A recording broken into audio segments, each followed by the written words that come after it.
Olá, bom dia, seja muito bem-vindo nessa quinta-feira, dia 9 de dezembro. Você vai ver nessa edição, o Congresso promulga uma parte da PEC dos precatórios que abre espaço no orçamento para o Auxílio Brasil. E novo benefício de R$ 400 deve começar a ser pago amanhã. Pfizer garante que 3 doses da sua vacina são eficientes contra a variante Ômicron. E agora foi a vez do Reino Unido aderir ao boicote aos Jogos Olímpicos de Inverno da China. O presidente Jair Bolsonaro editou ontem a medida provisória para a liberação do pagamento do Auxílio Brasil no valor de R$ 400. A medida provisória garante o início do pagamento do Auxílio Brasil no valor de R$ 400 a partir do dia 10, próxima sexta-feira, aos beneficiados pelo programa. Uma medida provisória que irá viabilizar o pagamento de no mínimo R$ 400 a todas as famílias beneficiárias do Auxílio Brasil. Esse pagamento será efetuado no calendário regular do programa, que terá início na próxima sexta-feira, dia 10. Isso é fruto de um esforço coletivo, onde fica aqui o nosso agradecimento ao Congresso Nacional, em nome dos deputados e senadores que perceberam o momento importante que o Brasil está atravessando, onde a pandemia está passando, mas os efeitos sociais e econômicos dela ainda perduram, em especial entre os mais pobres. A MP institui o benefício extraordinário sem caráter continuado, utiliza os recursos alocados para o Auxílio Brasil dentro do Ministério da Cidadania e aumenta o valor pago às famílias carentes assistidas pelo programa. Segundo o Ministério da Cidadania, dos 14 milhões e meio de beneficiários do programa Auxílio Brasil, cerca de 13 milhões receberam menos que R$ 400 no mês passado. Agora, com o investimento de 2,67 bilhões de reais, o valor será reajustado conforme foi anunciado pelo governo federal no lançamento do programa. O ministro João Roma considera que o pagamento do benefício de R$ 400 é um marco histórico para o país e garante a sobrevivência de milhões de famílias em situação de vulnerabilidade, promovendo dignidade a quem mais precisa. A MP foi publicada em edição extra do Diário Oficial da União na noite desta terça-feira e já entrou em vigor. Agora, como toda medida provisória, ela será analisada pelo Congresso Nacional. O Auxílio Brasil consiste em 3 programas básicos: o benefício Primeira Infância, o benefício Composição Familiar e o benefício de superação da extrema pobreza. O Auxílio Brasil também cria trilhas de emancipação em diferentes subprogramas, entre eles o Auxílio Criança Cidadã, o Auxílio Esporte Escolar e o Auxílio Inclusão Produtiva. Nesta quarta-feira, o Conselho Gestor do Programa Alimenta Brasil publicou uma resolução que estabelece os critérios para a elegibilidade e priorização dos beneficiários do Auxílio Inclusão Produtiva. Entre os pontos, o texto estabelece que as famílias selecionadas devem estar cadastradas no CadÚnico e assinar um termo de ciência junto ao município. O documento deve ser apresentado até o dia 15 de dezembro.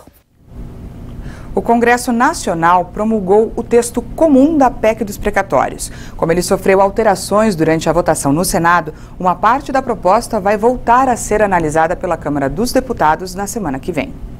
Em uma sessão conturbada, os presidentes da Câmara e do Senado promulgaram a PEC dos precatórios, que abre espaço fiscal de 64 bilhões de reais no orçamento de 2022. O dinheiro poderá ser utilizado para pagar o Auxílio Brasil no valor de R$ 400 a partir do ano que vem. A sessão foi tumultuada porque alguns senadores acusaram o presidente do Congresso, o senador Rodrigo Pacheco, de quebrar um acordo feito com líderes. Simone Tebet afirmou que a PEC só foi aprovada porque foi garantido que o espaço fiscal aberto com o limite do pagamento dos precatórios seria destinado a ações assistenciais e de saúde, mas com a promulgação fatiada, o acordo corria o risco de ser rompido, já que o trecho do texto alterado no Senado pode ser rejeitado pelos deputados na Câmara durante a votação na semana que vem. Nós dissemos que só permitiríamos o fatiamento desde que pudesse promulgar os artigos coincidentes que linkassem com a vinculação, senão que mandasse tudo. Eu não vejo qual é o Presidente, nós estamos falando para a nação. Qual é o problema de mandar o 107 para a Câmara junto com o artigo 4º ou esperar o artigo 4º antes de promulgar o 107, deixar o espaço fiscal de 50 bis solto? Solto não para matar a fome, solto para ser usado para outra coisa, porque quem quer matar a fome somos nós. Nós é que estamos vinculando a Seguridade Social. Eu não estou entendendo, presidente. Eu lamento muito. Vossa Excelência não cumpriu o acordo que nós fizemos em público para garantir o voto. Essa PEC não passaria. E depois, na reunião de líderes, nós autorizamos Vossa Excelência a promulgar o que era coincidente, desde que jamais deixasse solto a vinculação à Seguridade Social. Se tivesse que deixar solto, nós não promulgaríamos nenhum artigo, no caso 107. Não, primeiro que eu não fiz acordo nenhum com Vossa Excelência de não promulgar parte comum. A senhora vai me desculpar. Bom, nós temos que ter honestidade intelectual nisso. Eu vou pedir as notas taquigráficas, as imagens da palavra de Vossa Excelência na tribuna. Eu não fiz nenhum acordo com Vossa Excelência nesse sentido. Então, a senhora... Vossa Excelência, eu não sei qual a intenção de Vossa Excelência com essa polêmica toda. A minha intenção é resolver Bolsa Família. Minha intenção é resolver Bolsa Família. E eu encerro por aqui. Perfeito. A minha intenção é resolver Auxílio Brasil. Eu não descumpri acordo algum, absolutamente algum. O presidente Rodrigo Pacheco explicou que o texto foi dividido por causa da urgência em aprovar a proposta até o dia 17, quando o orçamento do ano que vem deve ser votado. Pacheco afirmou ainda que a promulgação do trecho da PEC é o primeiro passo na busca de um espaço fiscal suficiente para que a população de baixa renda receba a partir do ano que vem o Auxílio Brasil de R$ 400. Confirmando a previsão do mercado financeiro, o Comitê de Política Monetária do Banco Central elevou a taxa Selic para 9,25% ao ano. Esse é o maior patamar em pouco mais de 4 anos. O aumento ocorre diante da inflação elevada, apesar da recessão econômica no país. O mercado já esperava esse aumento, o 7º consecutivo no ano e o 2º desta magnitude, depois da alta de outubro. Dessa forma, a Selic está em um nível que não registrava desde meados de 2017. O Banco Central iniciou o ciclo de altas em março. As estimativas do mercado para a inflação ao final deste ano estão acima dos 10%. Por causa da alta procura para quitar dívidas, o feirão Serasa Limpa Nome foi prorrogado e vai até o dia 20 de dezembro. De acordo com a empresa, o mutirão de renegociação de dívidas, previsto para acabar na próxima segunda-feira, dia 6, já beneficiou 2.700.000 brasileiros, com descontos de até 99%, gerando cerca de 7 bilhões de reais em descontos. O comandante do Estado-Maior do Exército Indiano e a esposa estão entre as vítimas fatais da queda de um helicóptero na Índia. O acidente, que matou 13 pessoas, aconteceu no sul do país. O comandante do Estado-Maior do Exército Indiano, Bipin Rawat, e a esposa estão entre as vítimas fatais da queda de um helicóptero na Índia. Bipin Rawat, de 63 anos, seguia com a mulher Madhulika Rawat e outros oficiais para a Escola do Estado-Maior da Defesa. A imprensa indiana informou que a aeronave decolou da estação da Força Aérea de Sulur durante a tarde de quarta. Bipin Rawat, considerado próximo ao primeiro-ministro Narendra Modi, é o principal comandante da defesa, chefe do Estado-Maior, cargo que o governo indiano criou em 2019. Ele estava no exército há 4 décadas e comandou as forças na parte indiana da Caxemira e ao longo da linha de controle real na fronteira com a China. A Força Aérea informou que iniciou uma investigação para determinar a causa do acidente. A alta comissária para os direitos humanos da ONU, Michelle Bachelet, se posicionou com relação à vacinação obrigatória. Vamos conferir o que ela falou.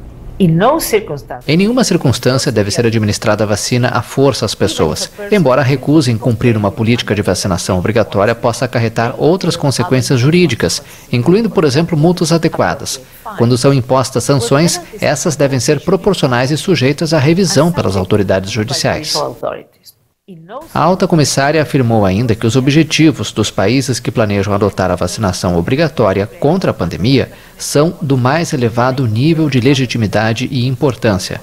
Mas ela insistiu que a obrigatoriedade da vacinação só deve ser utilizada quando necessário para alcançar objetivos imperiosos de saúde pública e apenas quando medidas menos invasivas, como o uso de máscaras e o distanciamento social, não conseguem atender os objetivos de saúde pública.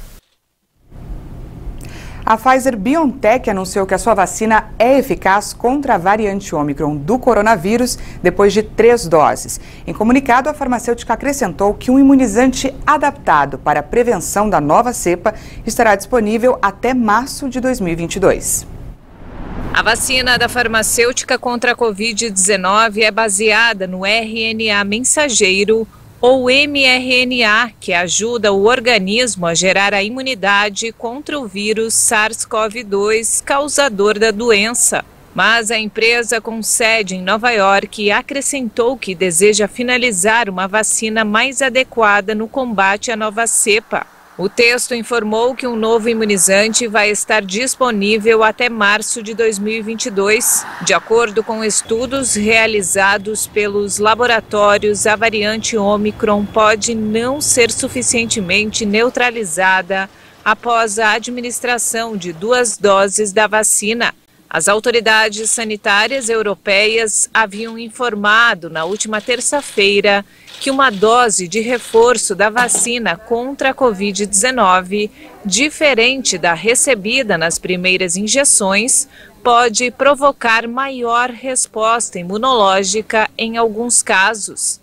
Os melhores resultados foram obtidos usando primeiro uma vacina de vetor viral, como a da AstraZeneca ou da Johnson & Johnson, seguida de uma injeção de um imunizante de RNA mensageiro, como os da Pfizer e da Moderna. A variante Ômicron foi inicialmente detectada por pesquisadores da África do Sul em novembro. E antes do intervalo, vamos conferir a previsão do tempo para essa quinta-feira em algumas cidades do país. Em São Paulo, a temperatura não vai passar dos 23 graus com céu encoberto e poucas aberturas de sol. No Rio de Janeiro tem previsão de chuva agora pela manhã em alguns pontos da cidade, mas ao longo do dia as nuvens vão se dispersar e o sol deve voltar a aparecer na capital fluminense. Em Corumbá, no Mato Grosso do Sul, vai fazer um calorão hoje e a temperatura pode chegar até 38 graus. Em Pelotas, no Rio Grande do Sul, o tempo vai ficar firme com máxima de 29 graus. E em Patos, na Paraíba, o dia também vai ficar quente. Os termômetros podem registrar até 38 graus.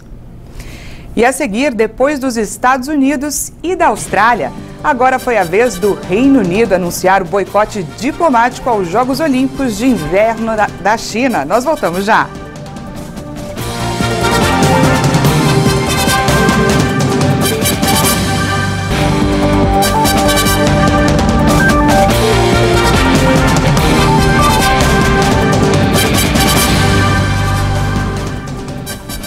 Estamos de volta ao vivo, agora são 8 horas e 46 minutos no horário de Brasília. Mais de 21 milhões de pessoas já se recuperaram da Covid-19 e a média móvel de morte segue abaixo de 200 vítimas diárias aqui no Brasil. Em 24 horas, o Brasil registrou mais 233 novas mortes por Covid-19. Agora são 616.251 vítimas da doença no país. Também foram somados mais 10.055 novos casos de um dia para o outro. São mais de 22 milhões e 167 mil diagnósticos de coronavírus confirmados desde o início da pandemia. A média móvel de mortes por Covid é de 184 vítimas. Está abaixo de 300 pelo 37º dia seguido. Já a média móvel de casos indica 8.819 novos registros diários. A tendência é de estabilidade. No mapa da evolução da doença por regiões, hoje 4 estados apontaram alta: Maranhão, Mato Grosso do Sul, Minas Gerais e Sergipe. Já em estabilidade, agora estão 4 estados: Pará, Piauí, Rondônia e São Paulo. 19 unidades da federação apresentaram queda: Acre, Alagoas, Amapá, Amazonas, Bahia, Ceará, Distrito Federal, Espírito Santo, Goiás, Mato Grosso, Paraíba, Paraná, Pernambuco, Rio de Janeiro, Rio Grande do Norte, Rio Grande do Sul, Roraima, Santa Catarina e Tocantins. E vamos ao vacinômetro. Já foram aplicadas no Brasil 317.474.000 doses de vacinas contra a Covid.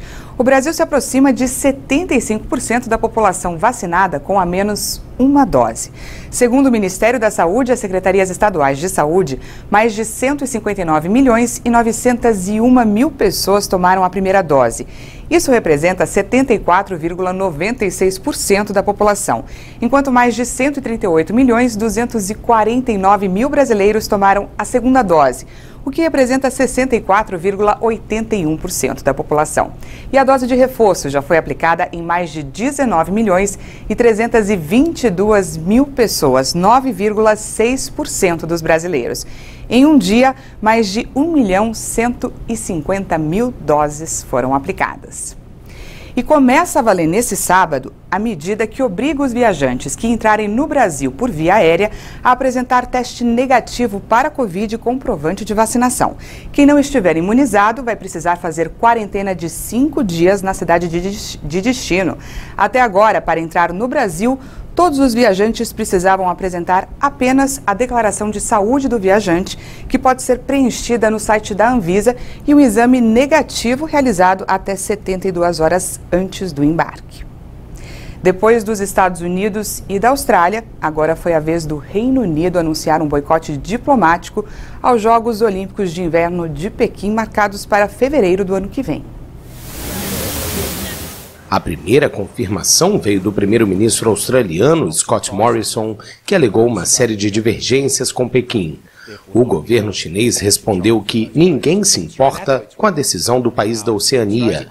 Mais tarde, o primeiro-ministro britânico Boris Johnson também se uniu ao boicote diplomático. Johnson disse que os britânicos não apoiam boicotes esportivos, mas que não há planos para enviar ministros aos Jogos de Inverno. Os Estados Unidos, que encabeçaram o movimento, acusam o governo chinês de violações dos direitos humanos. O boicote diplomático não afeta as disputas esportivas, nem impede a participação de atletas de nenhum dos países. A decisão de Washington irritou Pequim na segunda-feira, que chegou a declarar que os americanos vão pagar o preço por decisões equivocadas. Nos últimos 2 anos, a China impôs uma série de sanções à importação de bens australianos em meio a uma intensa disputa política que congelou os contatos ministeriais entre os países. Já a Austrália assinou uma importante aliança militar com os Estados Unidos e o Reino Unido, que vai proporcionar ao país submarinos americanos de propulsão nuclear. O primeiro-ministro canadense Justin Trudeau anunciou ontem na sua rede social que o país também iria se juntar ao boicote diplomático aos Jogos Olímpicos de Inverno de Pequim. O premier disse que seu governo está profundamente preocupado com as violações dos direitos humanos pelo governo chinês. A insônia é um problema que afeta mais de 70% das pessoas. Só que na pandemia, essa situação piorou. Ela foi potencializada pelo aumento do estresse. Vamos conferir nessa próxima reportagem como a gente pode driblar esse problema e ter uma noite de sono tranquila. Sintoma de que algo está errado ou uma doença. A verdade é que a falta de sono tem preocupado cada vez mais as pessoas. Há quase 10 anos, o Danilo luta contra a insônia, que no caso dele acontece em momentos pontuais. Depois de uma situação difícil na família, os episódios da falta de sono ficaram frequentes. Em 2012, que nós perdemos a nossa irmã, ela faleceu. E aí naquele momento de tristeza eu comecei a perceber que o sono tinha ido embora junto com ela. E aí ficou alguns meses assim, de algumas noites em claro, outras parciais, acordava, não conseguia dormir. E aí depois eu percebi uma sazonalidade, aí a depender da condição emocional, do nível de preocupação, de estresse, eu percebo que as crises elas se intensificam. Casado há 11 anos com esta fisioterapeuta, a rotina do casal é específica para tentar ter uma boa noite de sono. Elaine, que em determinadas ocasiões também tem dificuldade de dormir, mantém alguns costumes antes de deitar. Sempre, então aí a gente tenta jantar o mais cedo possível, e aí depois disso a gente fica um tempo assim, aí eu faço chá, depois de 1 hora, 1 hora e meia que a gente jantou, e aí coloco a aromaterapia no quarto, deixo o quarto bem escuro, e são as tentativas para que tenha um sono melhor. Mas para entender melhor do que se trata toda essa mudança no sistema que rege o sono, vamos primeiro entender o que é a insônia. A insônia ela é uma dificuldade de você iniciar o sono, manter ou despertar precoce, mas dentro das condições ideais do sono, né? Quando o paciente vem dizendo que tem um quadro de insônia, você tem que avaliar se às vezes esse paciente tem uma privação de sono, está se pondo para dormir num horário mais restrito por alguma necessidade do dia a dia dele, se ele tem um ambiente adequado ali no momento que ele vai dormir, se ele tem outras condições como uma ansiedade muito grande, né, que isso dificulta o sono dele, o que está acontecendo ali ao longo do dia, não somente à noite com o paciente. Olha só que dado interessante, uma pesquisa realizada pela Academia Americana de Medicina do Sono entrevistou diversas pessoas ano passado, no começo da pandemia, e 20% dos entrevistados comprovaram que tinham algum problema para dormir. Este ano, 10 meses depois, a pesquisa foi refeita e o percentual aumentou. Agora, 60% dos entrevistados relataram algum problema para dormir. A gente tem essa conhecimento de que o vírus ele tem um neurotropismo que chama, então ele causa essa questão da alteração da memória e alteração do sono também, fora os pacientes que tiveram internados, né, e também tem alteração em relação ao quadro de sono. Ainda de acordo com o especialista, é importante manter, além da qualidade de vida, a rotina, a prática de exercícios físicos, também a higiene do sono. A atividade física ajuda muito, então uma atividade física procurar não ser no período da noite, mas cada um tem o seu perfil. De acordo com a faixa etária, a gente tem cada necessidade de sono. E além disso, a gente tem os cronotipos, que é o perfil de cada um em relação à necessidade de sono. Então, a gente tem paciente que é mais vespertino, a gente tem paciente que é mais matutino, ou seja, paciente que acorda cedo, vai dormir muito cedo, e tem aqueles pacientes que vão dormir muito tarde e acordam muito tarde.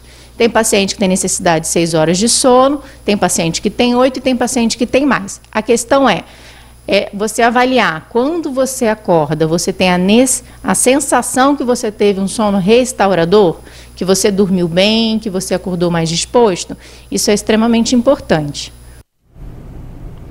Essa edição fica por aqui. Muito obrigada pela sua companhia. Às 10 horas tem mais informações com a Patrícia Velenic. Eu volto à 1 da tarde e espero você. Até mais.